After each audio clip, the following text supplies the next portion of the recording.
তোমার ছেলে বাবা হয়ে এতটুকু লজ্জা হয় না? 24 বছরে সাকিবকে মানুষ যাক যে ওর যে ক্যারেক্টার নতুন দেখা হবে, এবং আমার যে ক্যারেক্টার আমাকে এভাবে কেউ দেখে নাই, এটাও নতুন। জীবনের ফার্স্ট এমন একটি ক্যারেক্টারে অভিনয় করেছি, কখনো ভাবতেও পারিনি এই ক্যারেক্টার তাও সাকিবের বিপরীতে করতে হবে। হ্যাঁ, বরবাদ মিশা সওদাগরের ক্যারেক্টার নিয়ে দিলেন বড় চমক। বরবাদের টিজার মুক্তির পর সবথেকে বেশি আলোচনা হয়েছে মিশা সওদাগর ও যিশু সেনগুপ্তকে নিয়ে। সবার প্রশ্ন একটাই, আসল ভিলেন কে, মিশা সওদাগর নাকি যিশু? তবে অনেকেই ফেসবুকে লেখালেখি করতেছে মিশা সওদাগরকে দেখা যাবে শাকিব খানের বাবার চরিত্রে। এমন একটি পোস্ট শেয়ার করেছেন মিশা সওদাগর নিজেই, যার পর থেকে সবাই বুঝে নিচ্ছে মিশা সওদাগর হচ্ছেন বাবা এবং যিশু সেনগুপ্ত হচ্ছেন ভিলেন।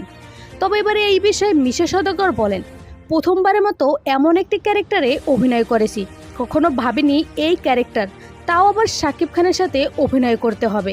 আমার 24 বছরের ইতিহাসে এই প্রথম এমন একটা জায়গায় দেখতে পাবেন, শুধু আমাকে নয় শাকিব খানকেও এই প্রথম এতটা হিংস্র হিসেবে দেখবেন। অন্যদিকে এক পোস্টে জানা যায় মিশা সওদাগর থাকবে গ্যাংস্টার ও শাকিব খান থাকবে তার ছেলে। তবে আসল ঘটনা সিনেমা হলেই প্রকাশ পাবে।